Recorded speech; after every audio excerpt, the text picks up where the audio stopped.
Mike, you still here? Yep, still here. Okay, good. All right, I got that up. Sweet. Give him another minute.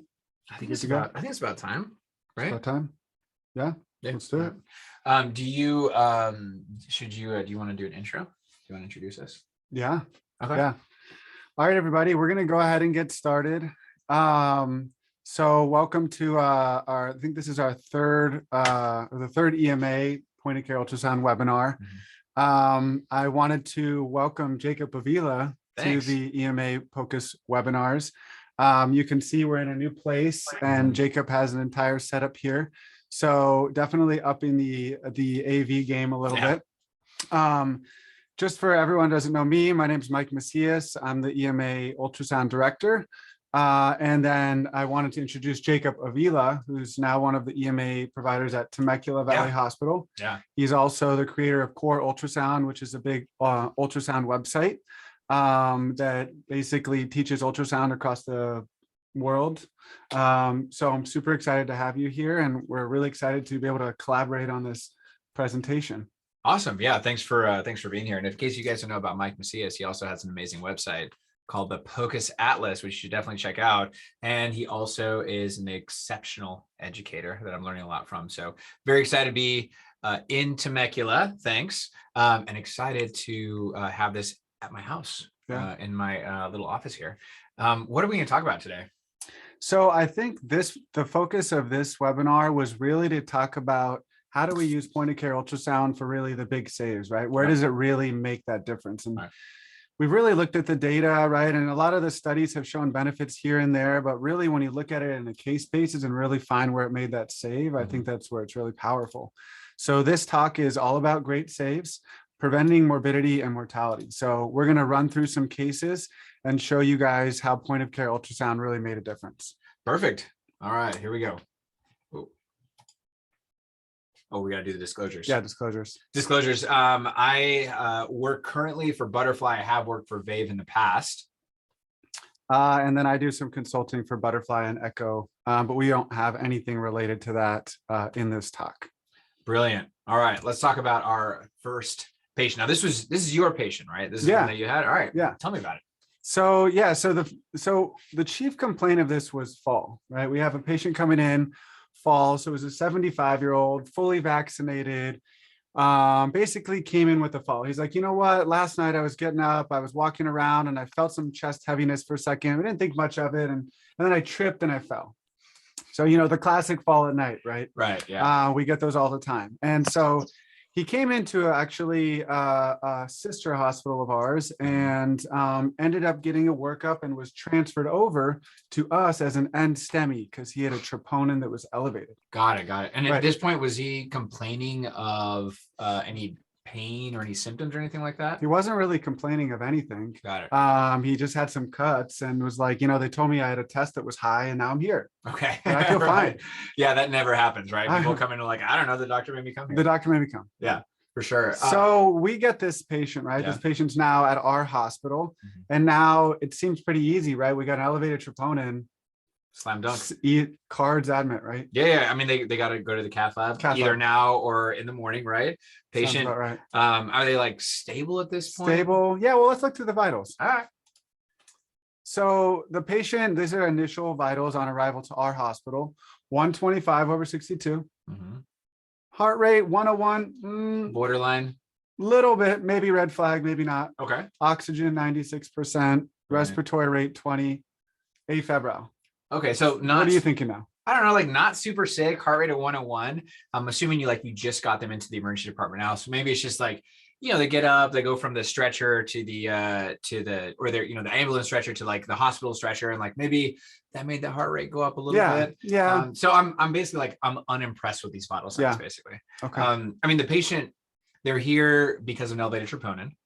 So we should probably get an EKG. EKG. Yeah. Let's do it. Should we get an EKG? All right, so here's the EKG.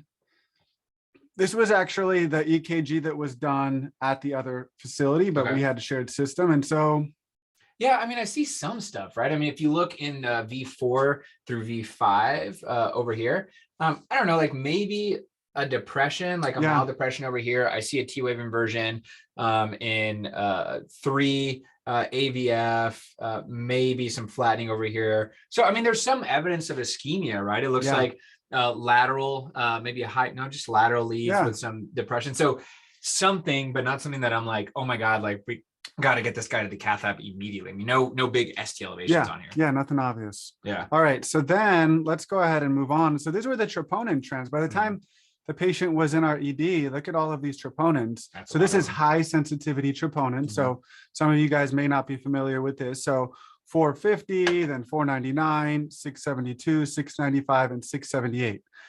So this patient quickly got seen by cardiology in the emergency department. Yeah.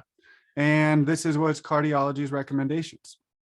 So they said, you know what, we better take this patient urgently to the cath lab. Agreed. Yeah. Right? I mean, that makes sense, right? Elevated troponin. We got some ischemic looking findings on the EKG. That sounds reasonable. So cardiology is actually packaging to take this patient to the cath lab. Really? But, you know, we said, wait a second, we're on our ultrasound shift. Let's just throw the probe on. Okay. Let's do that. Great. So what am I looking at here? All right, so this is an apical 4-chamber view. We have the probe marker over to the patient's left. So this is the probe marker to the patient's left. This right here, because we have it at the apex, we have it basically like right here. This is the apex of the heart. This is the base over here. So since we have the probe marker to the left, this right here is the left side of the heart. This is the right side of the heart.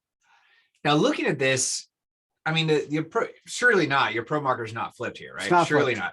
So what that means is the left side of the heart, the left ventricle, which is this structure over here, this is smaller than this right ventricle over here, meaning the patient has right heart enlargement, which, you know, sometimes people have right heart enlargement, but in the setting of this guy with an elevated troponin, like, I don't know, that's kind of concerning. Additionally, there's another sign over here. Now, if you look right here, there is a little bit of hyperkinesis at the apex right here relative to the lateral border of the right ventricle. So you see right here, it's winking a little bit compared to over here. It's a little more hypokinetic. That is something called the McConnell sign, which the McConnell sign is something that can be indicative of an acute right heart process. So that's actually pretty concerning. This is an acute right heart enlargement here. Do you have any other views? I think I have one more. Let's see. So then we got a short axis view here, and it's a little off axis. It's not perfect, but what are you seeing here? So I'm seeing the left ventricle right here, and then this is the right side over here. And you're right, we can't really see the lateral part of the RV all the way out here, but I can see it. This LV is kind of small. This septum right here is kind of getting smushed a little bit. And I definitely see that this RV seems to be just like a lot bigger relative to this much smaller LV. So I'm thinking maybe an acute right heart process. I think this patient probably has a PE. Yeah. Right? Probably a big pulmonary embolism. Yeah. So we were looking at these images, right? And that was the immediate thought. And we we're getting a lot of push because cardiology is like, well, I'm ready to take this patient. And then we said, well, there's actually right heart strain on the echo. So they initially didn't believe us, but we said, well, let's take him to the CT scanner and let's see. Yeah. All right. And so this is the donut of truth, huh? Enter the donut of truth, right? So this was our CT scan. We actually had a very proximal large pulmonary embolism. Yeah, that's sadly, huh? It even has the red arrow sign on it. Red arrow sign. Which is 100% specific for pathology. Exactly. As far as I know. Wow, that's crazy. So this patient was going to go to the cath lab, would probably have some kind of like small like lesion somewhere. Yeah. And potentially this could have been missed. Could have been missed. Right? The patient like hours later could have continued to decompensate and then had turned into a massive PE that the patient might have had a very poor outcome, including death, which is kind of a big deal. We don't want to miss these. Yeah. So the POCUS save was really, this was a left heart cath patient literally going to the cath lab. Oh my gosh. And we used ultrasound and we identified that this was actually a completely different diagnosis. Yeah. The patient got catheter directed thrombolysis and did awesome. So that's really great. Cool case. Yeah, that's really cool awesome. And I'm glad that you happened to be there with a ultrasound shift to find that. Yeah. So I always talk about anchoring in a lot of these cases because I think this one has a lot to it, right? Yeah. One of the main cognitive issues that I saw in this case was expert bias. When you sort of get something, an expert recommends something, right? Sometimes hard to pull back. How do Yeah, we that's very true. justify Mhm. kind of overarching the consultant's recommendations, right? Yeah. You have cardiologists wanting to take them to cath lab, and now Yeah. you have to be like, whoa, whoa, whoa, hold Yeah. on a second. This is Right. what my bedside ultrasound shows, right? Right. So it can be challenging. Yeah, agreed. The other one in here is the sort of diagnostic momentum, right? Once someone yeah, has sure. a end STEMI diagnosis, you don't really want to mess with the plan, right? You want to continue with it. Mhm. So a lot of interesting points, but ultimately point of care ultrasound very useful in this Agreed. case. So just talking about PE, right? Mhm. How do we actually classify PE and where does ultrasound come into play? I think a lot of us are familiar with low risk PEs, right? This is just our run of the mill PE. You know, Mhm. maybe it's a segmental, maybe it's a subsegmental. Can The maybe go patient's home. fine. They Yeah. may be able to go home, Yeah. right? Using the Hestia criteria, but they have no right ventricle dysfunction based on ultrasound, and they have no signs of myocardial necrosis. So normal trope, Yeah. normal pro BNP. Then we get to this submassive PE, right? That's that middle zone. So these are patients with acute PE. They're not hypotensive, but they have right ventricle dysfunction on echo, or they have an elevated troponin or BNP. So this is that in-between zone where they might be candidates for more advanced therapies, such as ECOS or catheter-directed thrombectomy, or just Lovenox. Really all depends. It's usually a group decision. And then lastly, we have our massive PE. This is our patient that is sick, right? This is the patient that's about to code in front of you. Hypotension, persistently, signs of shock. So this patient is pretty much teetering on the edge. Yeah. And if you know they have a PE, maybe a candidate for a systemic TPA. Makes sense. So I like to use echo really to decide who is that group that's going to fall into submassive. So let's look at a couple of those things that we just talked about. So the first thing we're going to be looking at here, if one of the signs of RV dysfunction or RV strain, is RV dilation. So notice in this image, here's our left ventricle. This is an apical 4. Look at that right ventricle, like that other kid's, right? Yeah. Massive, right? Completely enlarged. The ratio of the RV to the LV is greater than 1, right? Right. Normal should be 0.6. Right. So it's like way bigger. It's way bigger. Do you see anything else in here? There's like a wobbly thing in there. What's that? There's like a wobbly boy in there. Yeah. So you can actually also see intermittently this hyperechoic structure moving in and out through the tricuspid valve. That's actually a clot. That's crazy. So this is called clot in transit. So if you see that and they already have RV dysfunction, that actually is might be an indication for a systemic TPA, because that clot is may set them over the edge. Yeah, it's interesting. If you see this, like most of the time, which I've like thought about this and actually spoke with a CT surgeon about this. If you see clot wiggling around on the right side, it means that there's already a significant clot burden inside the lungs, because otherwise that thing will get sucked into the lungs, right? Yep. So we see that, it already means that they've already, like, that's not the clot causing the problem right now. There's already like a bunch of clots in the lungs. And this is like, has nowhere to go. So it just hangs out on the right side of the heart. Yeah. So clot in transit, scary. So again, just for comparison here, you guys can see on the right side, a normal heart. Look at that RV, much smaller than the LV. Another finding you guys might see is RV Freewall Hypokinesis. So again, similar image to before, the RV is really dilated, but the other thing we notice is that the RV wall is not thickening very well, right? So that's just another sign that the RV is ischemic, right? It's pressure overloaded, it's ischemic, and so it's lost its contractility. So RV Freewall Hypokinesis in of itself equals RV dysfunction. And again, just for comparison, on our right side here, we see a nice RV. Look at that wall is thickening and moving really well, as opposed to our other side, no movement at all. Septal Boeing is going to be another thing we're going to see in RV dysfunction. And this is really going to be when we have pressure overload of the right ventricle, right? The RV is low pressure, so it's normally going to have the LV pushing into it. But now if you obstruct it with a big PE, right, now pressure is exceeding the pressure in the right ventricle is exceeding the pressure in the left, so you get shifting. So just looking at this septum, if you guys look here, do you see how it's sort of bouncing to the left side? So that's because the pressure in the RV is greater than the LV and is pushing into the left ventricle. Makes sense. And you can see again in this image, another clot in transit, little piece of clot right there in the center. I typically like to see this image septal Boeing on the short axis better. I don't know what your thoughts are. No, I agree 100%. Yeah. I feel like it gives me a much better idea. So what we're looking at here is a short axis view, so parasternal short. And notice the left ventricle here. So you can see it's a nice round structure, except right in the septum, it almost looks like it's bowing, right? So it's flattening out. This is called the D sign. Yep. That's because the pressure in the RV is exceeding the LV and flattening out the septum. So that's causing septal bowing.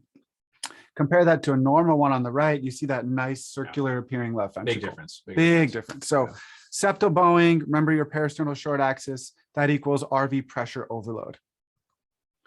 Lastly, TAPSE. I don't want to go into this too much. This is sort of like the cherry on top when you're looking for RV dysfunction. But really what we're looking at is dysfunction in of the right ventricle. And we're using the movement of the tricuspid valve to assess that. So I like to remember it by breaking it down into two pieces. So TAPSE is tricuspid annular plane, so that red line, and then systolic excursion. Right. So we're looking at how does the tricuspid annular plane move during systole. So when I push play, you guys can watch that tricuspid annulus move up and down relative to this red line. But it's not moving all that much for this case. It's not moving very much, right? Yeah. So it's decreased. So this right ventricle is dysfunctional. Now let's look at a normal one. Yeah, right? It's so much more movement there. You don't even have to measure it, right? If you guys look at the displacement of the tricuspid annulus from this red line, right? Moves a ton. It's great. Moves none, right? It's pretty easy. Yep. So how do we actually quantify it? So we can use M mode, and we're going to talk about that in a second. But if there's RV dysfunction, it moves less than 1.6 centimeters. Okay. If it's normal, it's greater than 2. Brilliant. And this is how you do it. You simply get your M mode cursor, and you're going to go ahead and you're going to line it up right through the lateral annulus of the tricuspid valve. And then you're going to push M mode again. And this is what you're going to see on the right. So you guys can see, if you're not that familiar with M mode is motion mode. So we're going to be looking at motion across this single line of the ultrasound image over time. So it's the y-axis is motion along that line. X-axis is the time. Exactly. So how something along that line moves over the course of 6 seconds, whatever time. Exactly. Okay. So let's follow this one point. So this little dot here is going through the tricuspid annulus. That's actually this spot right here. So you can see that as the heart contracts, it moves towards the ventricle, and then it moves away as it relaxes. So this sinusoid here is actually the movement of the tricuspid valve. And so we're going to measure from the peak to the trough, and that's going to give us our TAPSE. And you can see this one is 1.24. So this is reduced. Whoa. Right. So this is right ventricle dysfunction. That makes sense. Pretty easy measurement, right? Pretty easy. So really the take home of this is that any of these findings, right, equals RV dysfunction, equals submassive PE. But I put an asterisk on it, right? Because RV dysfunction doesn't always equal PE, right? And that's something I always want to make sure we take home, is that if we have RV dysfunction, it could be pulmonary hypertension. Me and you have 2 cases now of RV infarcts causing McConnell signs. So it doesn't mean it's a PE, but you definitely have to consider it in the right scenario. So it's an acute right heart process. Acute right heart process. You as the clinician have to figure out, what does that mean? Like, could it be like, much worse than cor pulmonale? Could it be, the RV MI? I actually had one where it was crazy. I thought it was a PE. I was like, for sure it was a PE. But it turns out what was causing the right heart dysfunction was a pancreatic duct stent that had pierced one of the lungs. Wow. Yeah. Wow. So it could mean anything, but I will say most of the time when I see this, it's from a PE. Yeah. Most of the time. Yeah. All right. Should we go on to the next case? Let's move on to the next case. All right. Can I go next? Yeah, you go next. Okay, I'll go next. So we have a 31-year-old female presenting with abdominal pain, slowly worsening over the past 1.5 weeks, some nausea, no vomiting, some loose stool / diarrhea. Everybody, if like their stools aren't super hard, they just like say it's diarrhea. It's diarrhea, even though it's not really diarrhea. But loose stool is what we say. As far as a past medical history, she denies any past medical history, except maybe she's had an STD in the past. No surgeries that she can remember. And as far as medications, she is on birth control. When I see her, she doesn't look great. She doesn't look like, oh my God, she's like death right now, but she doesn't look great. She looks like she's uncomfortable, maybe a little pale, but I always struggle with that because how much of them being pale is just like they don't see sun. And I don't have any like previous whatever. And sometimes I'll actually ask patients, I'll say like, are you pale? Like, are you pale? Yeah. And so I sort of half the time like, this is just my skin. And I feel bad saying that, Yeah. but it's hard to tell. And I think she's a little pale. Okay. So I got some vital signs here. The initial blood pressure is at 109 over 62. Heart rate. So she's, maybe a little borderline, but she's also like kind of like a smaller lady, right? So I don't, sometimes like they're a little smaller, like they might like have a lower blood pressure at baseline. So I'm like, oh, let's look at the heart rate. If it's elevated, I'm gonna be a little more concerned about it. 61. It's kind of on the low side. Yeah. Right? I mean, it's a little strange. So maybe this is just like where she lives. Like, I don't know. Oxygen saturation is good. Respiratory rate's a little high, which is weird. She didn't complain of any chest symptoms, no shortness of breath, no chest pain, just a slightly elevated respiratory rate and a slightly elevated temperature of 99.2. Now, before I ask you your thoughts, let me tell you what the physical exam shows. In her belly, she's got diffuse pain, kind of hurts everywhere I touch her, but I think, and she thinks that may be a little worse in the right lower quadrant. So what do you think? Like, what would you do with this information here? I mean, she's a young female, concerning abdominal pain, right lower quadrant tenderness, right? We're thinking ovarian torsion, appendicitis, and of course, ectopic. Right. I think we have to kind of think, those would be my main things I'm working with. Of course. And I threw on maybe a kidney stone, infected kidney stone or a bad urinary tract infection. Although I will say that her diffuse abdominal pain kind of pushes me away from that, but I still, put it down in the eventual like 4th or 5th. So I start off with labdomens. I love that. Abdominal labs. Okay. You can say abdolabs as well if you want to sound less intelligent, I guess. You can say abdolabs, but otherwise labdomens is great. Okay. Also throw on a UA urine pregnancy test. Okay. And then of course CT and pelvis, because that's really going to like clinch that diagnosis of appendicitis, of that bad kidney stone. While we're waiting for all of this to come back, right? Because we need some data before we decide. We need something, right? I decided to do an ultrasound of her. Now, one thing that I usually do, now she has right lower quadrant pain, but diffuse. I actually usually start with the right upper quadrant, even if she didn't really have right upper quadrant pain, but I start with the right upper quadrant, specifically looking for free fluid, because that immediately bumps her up, right? If someone's got free fluid in the right upper quadrant, that's like badness, right? Sick. Yeah, that's a sick patient. And this is her ultrasound right here. What do you think of this ultrasound right here? Bad. Yeah, that is correct. So what I'm seeing here is, just to kind of orient, this looks like right upper quadrant. We're seeing our nice liver here at the top, and here's the kidney. But there is that positive fast, right? We have anechoic fluid.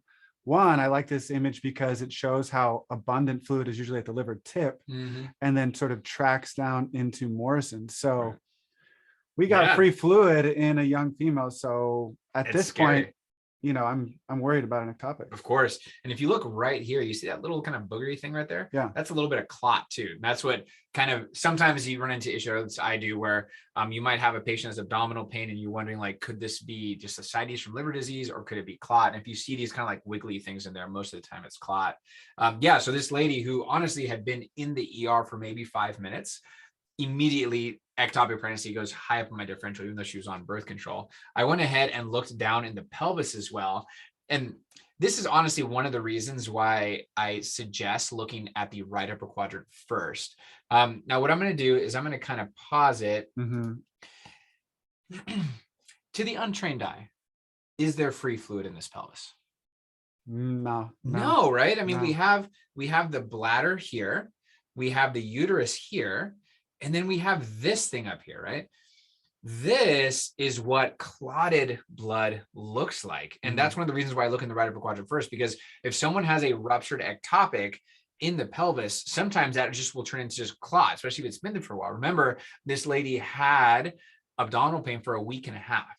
So I don't know when exactly this ruptured, but it got to the place where it like started causing her problems. And then if we actually look, I'm going to pause it right when I shift up, right up here, we are seeing the actual ectopic pregnancy way outside of the uterus. It was like probably a solid like 2 centimeters up, and I think to the right of where this patient's uterus was. So it wasn't really like by an ovary, all the way up there, much higher.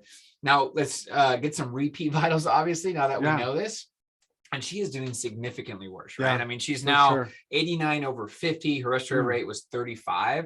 And really the respiratory rate just means that she's shooting off all the adrenaline she can to try and increase her blood pressure artificially. Now, something that's weird. Have you heard of this thing where patients with blood in their belly will have like a low heart rate? I did. Yeah, I have heard about that. Yeah. And I don't know if it's a vagal response, but think it something is. blood, Yeah. intra-abdominal, they don't get that tachycardia. So They it's don't. almost like a red flag that we have to sort of know ahead of time, because otherwise we might be like, oh yeah, they're fine. No tachycardia. Right. We got time to sit on this patient a little bit. Right. No, that's exactly right. So what happens is the blood can actually irritate the vagus nerve, and the vagus nerve gets stimulated. It shoots off more parasympathetic fibers, and all of a sudden the heart rate cannot increase. It cannot increase. I mean, if she didn't have this vagus nerve irritation, her heart rate would probably be like 150. Yeah.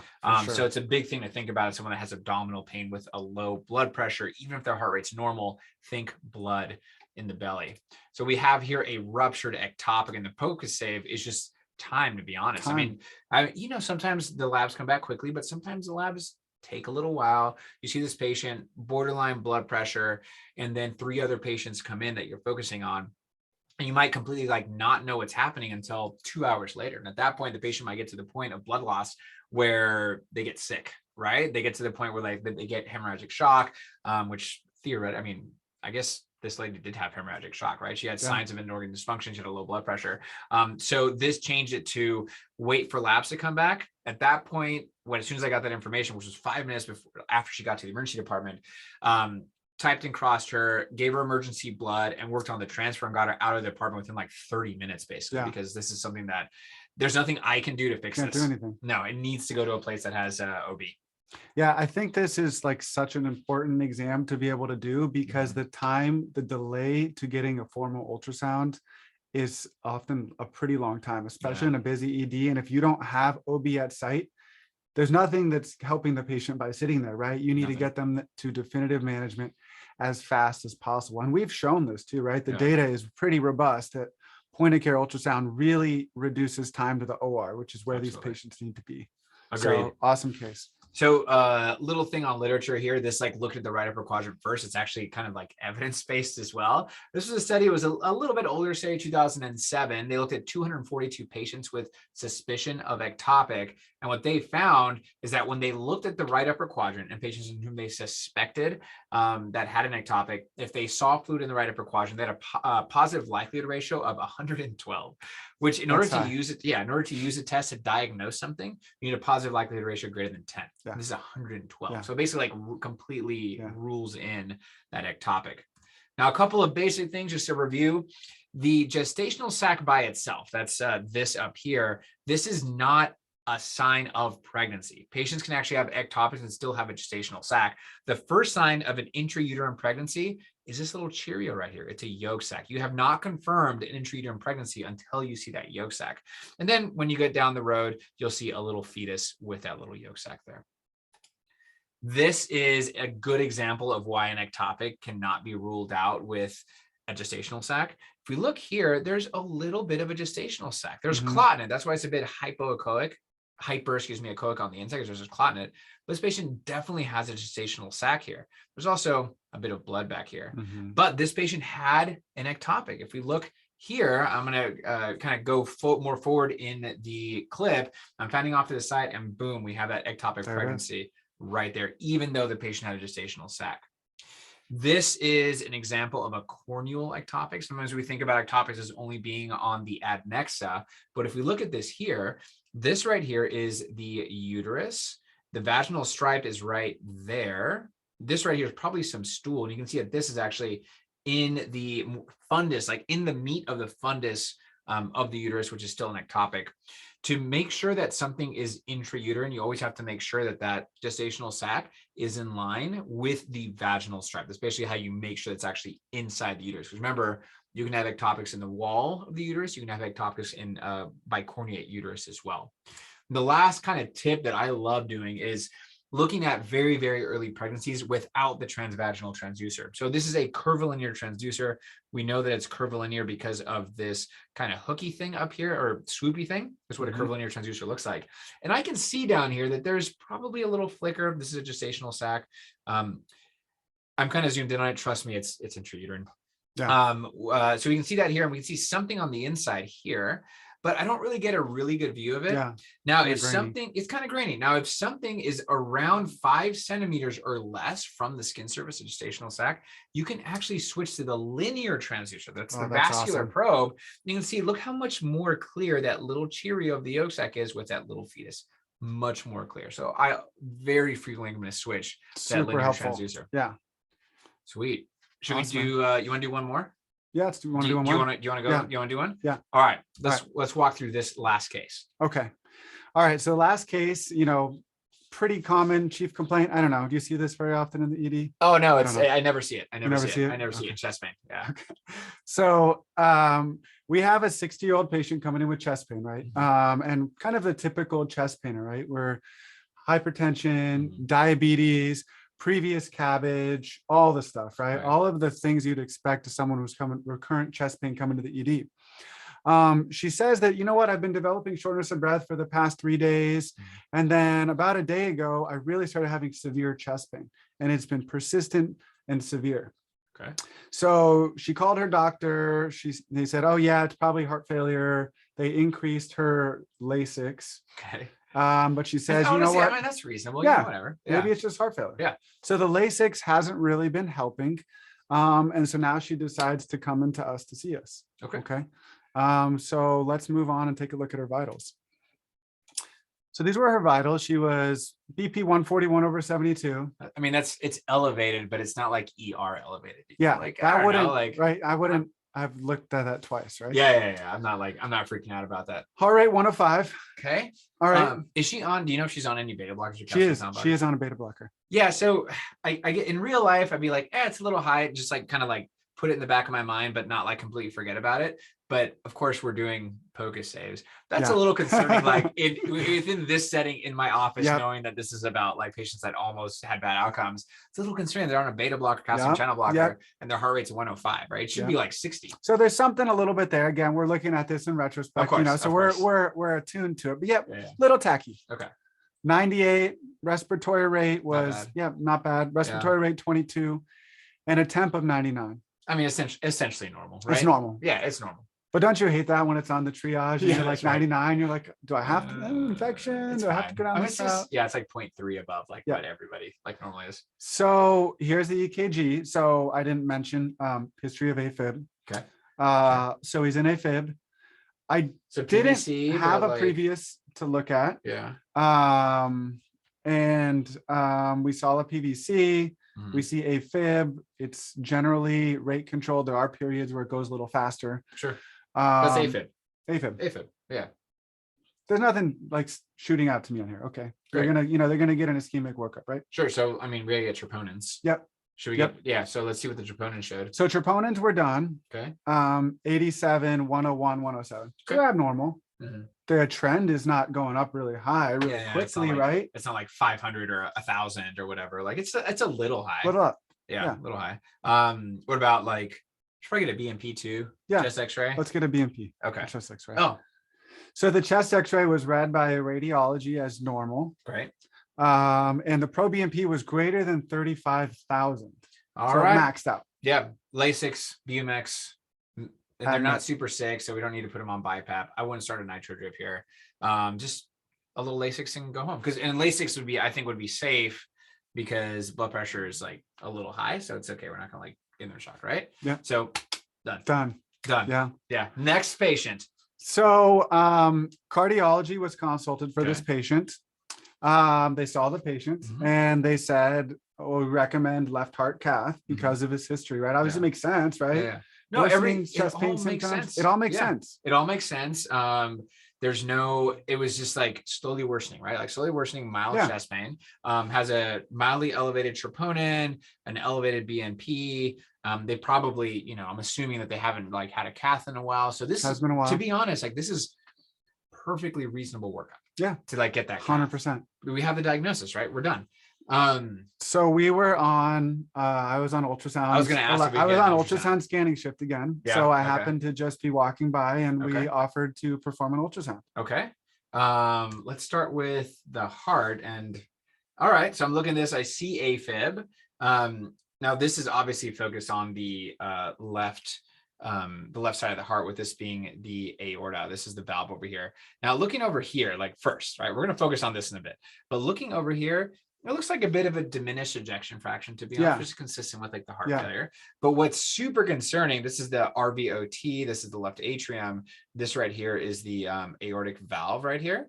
What's concerning is this thing, like this is a massive ascending aorta. And then I don't know if the valve is just a little bit on cross section, but there's like something weird, kind of there's like something going on in there, right? Something weird, like it's almost like there's a valve here and then like a second valve over here. And I don't, like I said, I don't know if it's cross section. Right. Is it artifact? Is it artifact? Is it not? Let's look at this one here. Yeah. So now we move down and just, just to reframe. Yeah. That other view was really high up, right? It was a peristernal long, it was at the base. Right. So we weren't seeing the whole heart. So now we basically tilted it down so we could see the whole heart. Now heart failure. Heart failure. Look at this EF. It's low. I was right. So and zoom in on that heart failure, right? Admit. I'm anchoring. I'm only seeing this pattern recognition. It's heart failure. Lasix, negative BiPAP, maybe nitro, right? So heart failure is here, right? We can see that EF is reduced. You have your pro BNP elevation. You have your mild trope elevation, right? Right. But you always have to look at the whole image, right? It's so important. So you already mentioned something, right? There's like a weird line. It must be a valve in the aorta. Just a valve. Just a valve in the aorta, like we see in the veins, right? This is actually, it's pretty concerning, actually. I mean, there's a structure. So this is definitely valve right here. This is the actual aortic valve. There's a second structure right here in this really dilated ascending aorta. I'm a little concerned this patient has a dissection, actually. Yeah. So we saw this image and we were like, holy shit, this patient has an aortic dissection, right? Yeah, that's a big deal. So we actually just pushed the patient over to CT after that, because the patient was literally going to go up and get his cath. And go ahead and move to the next slide.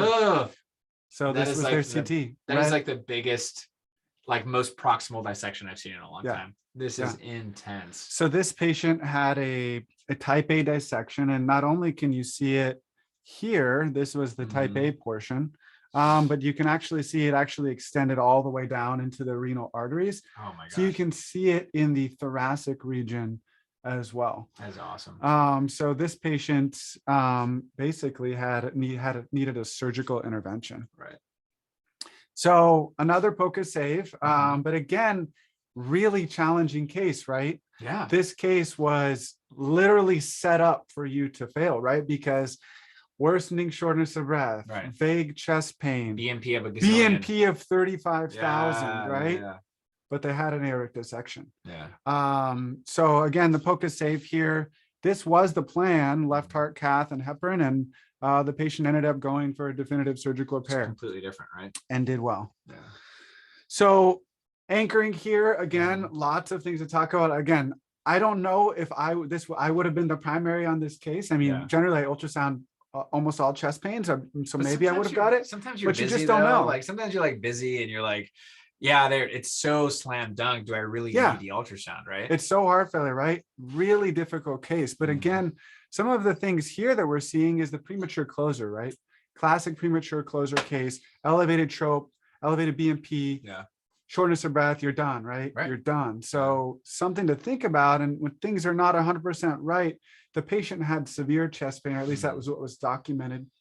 So something to think about and question. So I always like to bring this up, right? Because we're all going to have cases of this, right? The aorta is really a difficult thing, right? It's uncommon and it doesn't present classically. So it's always going to be that challenge. So whatever we can do to try and mitigate that risk of missing it, I think ultrasound's for sure one of them, right? Agreed. Couple things just about dissection. We think about it as ripping or tearing pain radiating to the back, but if you actually look at the data and analysis of patients presenting with dissection, only 50% of them actually have tearing or ripping pain. That's a lot. So that's a coin flip. I mean, if you're using that to rule out dissection, right? Not enough. That's the wrong move. 35% have posterior pain. So really low percentage. Yeah. So if they don't have posterior pain, again, it doesn't tell us that they don't have a dissection. One thing that is helpful is that 90% of patients do feel that the pain is the worst that they've ever experienced. That's good. And 85% do say it was acute onset. So I think those are actually more helpful questions that I would ask my patient than tearing, ripping. Obviously, if they said tearing or ripping, they're getting a CTA. Right. But if they didn't, then Yeah. I can still ask those other questions. Patients present with significant hypertension. What do you think? I mean, they say that, and sometimes I see it, but I don't think I see it all the time. Like it's usually like in that range, like a little bit above 120, but not like 220. Yeah. And I think a lot of this came from the idea that it's for patients with chronic elevated hypertension. Those are the setups, because it's that chronic hypertension that leads to damage of the intimal layers of their aorta. Sure. So that's how we sort of, I think, took that. And now we started looking for hypertension in dissections. Interesting. But really, when you look at it, it's not that common. And if we look at 1 in 4 patients with type A will actually have blood pressures below 100. That's crazy. And that makes sense. this I mean, they're patient, in shock probably. in the type A population, they're really sick, right? Because type A's are getting tamponade or they're getting acute aortic regurgitation with valve involvement. Or they can like tear into the coronaries. And they can tear in the coronaries. Yeah. Last one, patients will have a wide mediastinum, right? Not true. Like never I know, happens. we never see it. Never Yeah, happens. maybe you see it and it's slam dunk, but it just doesn't happen that much. 37% of patients with type A dissections will have normal chest x-ray. So just like our patient, not a reliable test. If we think about it, we have to do the definitive CT. Yeah. So how do we avoid this? Use ultrasound. Just ultrasound. Yeah. So we use ultrasound. So this is kind of my approach. And I don't know if you have a different one, but if I have a concerning chest pain story, especially with an elevated troponin, right? I think every patient with an elevated troponin probably should get a quick look. Of course. And someone may disagree with me. It doesn't take that long, right? But if they have a concerning chest pain story or they look like shit, right? I'm going to give that patient a few extra minutes to see what's going on. Of course. So this is what I do. These are my things I look for. I'm like, does this patient have tamponade? Right. Right. Quick look. Is their aortic root dilated? Could they have type A dissection? Yeah. Do they have severe heart failure? Because I kind of want to know that. Yep. Do they have abnormal wall motion? Right. Maybe it's a non-diagnostic EKG. Sure. Or is their right ventricle enlarged? Do I need to be thinking about a submassive or greater PE? Gotcha. So this is like putting it back towards like anybody with any chest symptoms. Yeah. Like these are like the big things. Because that's the only way we're going to catch those proximal dissections, right? Is basically looking at that population where they may be at risk. Right. So these are the findings. So let's walk through them real quick. What do you think about this one? So we have a peristernal long axis view. This is the left ventricle mitral valve, left atrium mitral valve, left ventricle, a little bit of the aorta right there. This is the right ventricular outflow tract, and I'm seeing a pretty large effusion there and there. And actually there's signs of tamponade. If we look at when the mitral valve is opening, which is diastole, that's when I'm seeing the collapse of the RVOT. So it's pretty concerning for tamponade physiology. So what tamponade is, it's when you have obstruction to filling of that right ventricle. So this is tamponade. Yeah. And I think that with some providers, maybe tamponade may not be in your wheelhouse of comfort, but identifying a big effusion, right? Or an effusion. Yeah. So like if you see an effusion, right, you want to really, if you need to get someone else on board, do that. So I think be able to identify it is important. Root dilation, right? So going back to our case, here's another example. This one, we can see not only aortic root dilation, but we can also see the dissection flap actually coming down and blocking the aortic valve. Yeah, that's quite impressive. So you guys can see left atrium, left ventricle, aortic outflow, right ventricle outflow. Here's the valve, but look at this piece here. This is actually the dissection flap flopping backwards during diastole, sort of getting sucked in to the aortic valve. Bet you there's some pretty massive regurg going on there too. There's some severe regurg. So I like looking at this image because it tells me that patients with type A dissections will present as heart failure, right? Because when you have acute aortic regurgitation, you are drowning, right? You are drowning. So they're going to present like heart failure patients. They may not have a history of heart failure. They may have sudden heart failure, acute pulmonary edema, thinking about dissection as a cause. And then of course, heart failure, right? We want to be able to pick up someone with an EF of 10%, 20%. We want to know what we're working with, right? If they're super tachycardic or an AFib, you may not want to give someone with severe heart failure a calcium channel blocker, right? So you want to know what their cardiac function is because it's going to play into what you're doing for this patient. So just quickly going through this one with you guys. Here's our left atrium. Look at that mitral valve. It's like a little bird's beak. It's just barely opening. opening So up. the EF is very low because the stroke volume is very low. So we can see there's minimal change in the size of the chamber during systole. And look at these walls, like no thickening, minimal, right? Yeah. Severe heart failure. And then you can also see the left atrium is really dilated. Yeah. So they've had chronic heart failure. Yeah. What about wall motion abnormalities? Are you I'm looking at for these? it. I'm looking for it. I mean, I think that it's like not that difficult of a thing once you like know how to look for it. And you can have a EKG that's like early in the ischemic episode. Remember, like the first thing that pops up in EKG is going to be that hyperacute T, and you go to like inversions, and then it becomes ST elevation. So if you catch the patient early on, you might not see those big ST elevations, big tombstone ST elevations, but you can catch them on ultrasound a little bit earlier. So yeah, especially if I have a high suspicion, I'm going to look for it. Okay. So this was a case of a patient that came in with chest pain, looked like they're having an MI, but the EKG was non-diagnostic. It had hyperacute T's, and we were all on board with that, but cardiologist said, no, it's not a STEMI. So we said, well, we're going to perform an ultrasound to show you that this is a STEMI. So this is a short axis. You guys can see, here's the septum, here's the lateral wall. So here's our LV. Look at the down here, right? This is the infraseptum. Fattening and squeezing, right? Just fine. Yeah. Look at this over here. Lateral wall, squeezing. Look right here. Not very hypokinetic, very hypokinetic relative to the septum for sure. So they had anterior hyperacute T's, and this echo, we said we can see the wall motions, like this is an occlusion. So we were able to discuss with the cardiologist, and they took this patient at 100% LAD occlusion. That's crazy. I like using this in cases where I need to push my cardiologist to take a patient. I find it super helpful. Awesome. Lastly, RV dysfunction. We've already kind of hit this, right? But this is the last thing I'm looking for. I'm looking, is that RV dilated? Oh yeah. Right there. Did we talk about McConnell's? We did. Oh yeah, we did. Okay. We did. The hyperkinesis of the apex with hypokinesis of the lateral side. Yep. Yeah. An acute right heart process. Acute right heart process, RV freewall hypokinesis, apical hyperkinesis. Yes. So you can really see that if you have a concerning chest pain patient, right, a lot of these findings are pretty easy to recognize, right? Yep. The nice thing I like about point of care ultrasound is that the sicker a patient is, the higher the sensitivity ultrasound becomes, right? Because it's more likely to find pathology. Right. So super useful.